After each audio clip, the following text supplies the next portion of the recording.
दोस्तों, हमने अभी आपको दिखाया था कि चारों तरफ से अब इजराइल घिरा हुआ है और इन सब के बीच कई लड़ाका संगठन एक साथ खड़े हो गए। जब से सीरिया पर हमला हुआ उसके बाद से हूती लड़ाके, लेबनान, सऊदी अरब पहले से तैयार है, वहां पर भी वहां के उनके लड़ाके पहुंच गए। उसके बाद मैंने आपको दिखाया भी कि किस तरीके से जॉर्डन ने भी कह दिया कि ड्रूज जो मिलिटेंट्स हैं वो जॉर्डन में नहीं आएंगे और उल्टा जॉर्डन की कबीलाई जो लड़ाके हैं, जो अरब लड़ाके, वो जॉर्डन के जो लड़ाके हैं वो सारे के सारे कहां चले जाएंगे? सीरिया। अगर इसराइल का थोड़ा भी 1% भी हस्तक्षेप नजर आया तो। इन सब के बीच इसराइल में एक जोरदार धमाका हुआ है। जी हां, बड़ी खबर आज आपको दिखाने जा रहा हूं। बहुत जोरदार धमाका इसराइल में होता है, वो भी तब जब थोड़ी देर पहले आपको हमने खबर दिखाई कि ईरान के ऑयल रिफाइनरी में जोरदार धमाका हुआ। अब क्या दोबारा से ये छद्म युद्ध है, प्रॉक्सी वॉर है, या वाकई अब आमने सामने आने जा रहे हैं इसराइल ईरान एक बार फिर से? क्योंकि अगर ऐसा हुआ तो इसराइल के लिए ये बहुत बड़ी मुसीबत साबित होने जा रहा है। इसी के साथ साथ सीरिया में क्या कुछ हो रहा है वो आपको दिखाने जा रहा हूं, और कैसे अब अमेरिका से मदद मांगने लगा है सीरिया को लेकर इसराइल, गिड़गिड़ाने लगा है बिल्कुल ईरान इसराइल के बीच चल रहे संघर्ष की तरह ही, वो भी आपको दिखाऊंगा। नमस्कार, मैं हूं प्रज्वल गौतम और आप देख रहे हैं the live TV. The live TV, सच सबसे आगे। शुरुआत में इसराइल से ही करूंगा। इसराइल कई जगह से घिरा है, हिजबुल्लाह भी नाराज अलग से चल रहा है। अभी खबर आई कि ईरान के हथियार हमास तक पहुंच गए हैं, वो ताबड़तोड़ दागे जा रहे हैं। सीरिया में फंसी चुका है, कई देश खिलाफ खड़े होकर। इन सब के बीच ये वीडियो निकलकर सामने आई। पहले इस वीडियो को जरा गौर से देखिए।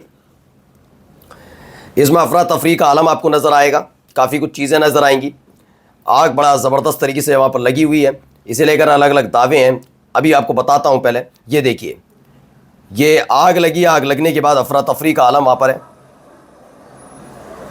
भगदड़ जैसे हालात हैं। आग को बुझाने की कोशिश लगातार की जा रही है। तो वो बात अलग है कि ये दावा ये किया जा रहा है कि जो आग लगी वो एक रेस्टोरेंट में लगी, और जो रेस्टोरेंट में आग लगी वो कैसे लगी, क्या हुआ, उसके बारे में भी पता नहीं लग पाया। लेकिन एक खबर जो ऑयल रिफाइनरी से जुड़ी हुई ईरान से आई, उसके फ़ौरन बाद तेल अवीव से इस तरह की खबरें निकल कर आई। अब आप आकर जरा देख लीजिए सीरिया के हालात क्या है। तो ये दावा किया जा रहा है, सीरिया की तस्वीर है, ऐसी वीडियो बताई जा रही है, सीरिया की वीडियो है।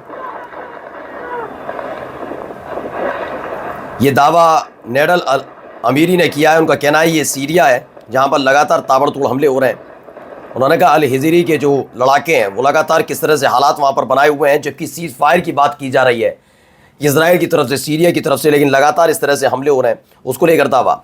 जैसे ही ये खबर निकल कर आई उसके फ़ौरन बाद देखिए इजराइल कहाँ पर पहुँचा, इजराइल क्यों पहुँचा, क्या पहुँचा, मैं आपको बताऊँगा। लेकिन पहले खबर पढ़िए, बड़ी खबर है। इजराइल ने अमेरिका से कहा it will military intervene in southern Syria, यानी दक्षिणी सीरिया में इस समय मिलिट्री हस्तक्षेप की ज़रूरत है जिससे हम ड्रूज एलाइज को बचा सकें।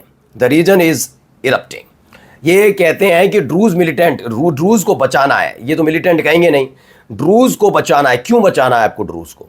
क्यों? क्योंकि आप हथियार देकर फिर से सीरिया के खिलाफ युद्ध लड़वाएंगे।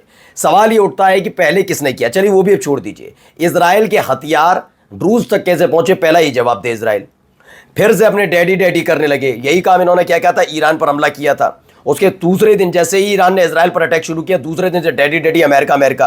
अब यहां पर भी कहा जा रहा है। अच्छा, इजराइल अमेरिका के सहयोग के बिना हमला क्यों नहीं कर पा रहा, उसकी वजह मैं बार बार बता रहा हूं। अब तक मसला सिर्फ HTS तक था, सीरियन आर्मी तक था, जिनके हथियार असद की सरकार के तख्ता पलट के फौरन बाद ही निस्ते-नाबूद कर दिए थे इसी इजराइल ने। एयर स्ट्राइक दर एयर स्ट्राइक, अलग अलग जगह, दमिश्क से लेकर अलग अलग जगह जो एयर स्ट्राइक की थी, उनके पूरे हथियार बर्बाद कर दिए। लेकिन जो कबीले के अरब जो लड़ाके हैं उनके हथियार डिस्ट्रॉय नहीं कर पाया था। इसे लगा कि ड्रूज करेंगे, सीरिया की आर्मी आएगी, HTS बोलेगा इन पर हथियार है नहीं, ठोकेंगे दक्षिणी सीरिया अपना, फिर देखेंगे 5 6 7 8 10 साल बाद फिर अगला पूरा सीरिया अपना। लेकिन यहां हो गया उल्टा खेल। जुलानी ने तो सरेंडर किया, लेकिन कबीले के पास जो हथियार थे उसके साथ साथ अलग अलग देशों से आए लड़ाकों ने ऐसा किया कि ड्रूज अब भाग रहे हैं। तो अब कह रहे हैं बहुत जरूरी है। अरे आपको क्या जरूरत है दक्षिणी सीरिया में हस्तक्षेप करने की?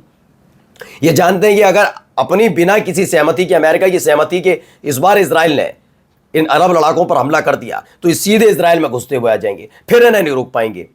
इसीलिए कह रहे हैं कि अमेरिका अनुमति दे, उसके बाद हम अगर हमला करते तो अलग अलग देशों की जो सरकार है उनके जरिए, अमेरिका के जरिए मनवा लिया जाएगा। सऊदी अरब से कह देंगे, जॉर्डन से कह देंगे तो मान जाएंगे वो अमेरिका की बात। लेकिन अब इसराइल की बात कोई नहीं सुनना चाहता, यानी अकेला पड़ गया है पूरी तरह से इसराइल। अब अगली खबर देखिए, जो बार बार अरब लड़ाकों के लिए कहा जा रहा जिहादी हैं, ये हैं वो हैं। जरा इस तस्वीर को पहले देखिए।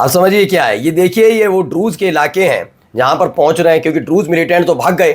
अब आज जो ड्रूज फैमिलीज हैं, जो बीमार हैं, बुजुर्ग हैं, उनके साथ क्या व्यवहार किया जा रहा है अरब लड़ाकों की तरफ से खुद देख लीजिए। क्या थप्पड़ मारा, क्या बंदूक तानी, कुछ हुआ। मैं समर्थन नहीं कर रहा हूं, मेरा चैनल किसी का समर्थन जो आतंक फैलाएगा उसके साथ हमारा चैनल नहीं है, लेकिन फिर भी आप मुझे दिखा दीजिए ना, दिन भर ये जिहादी जिहादी जिहादी जिहादी कहा जा रहा है।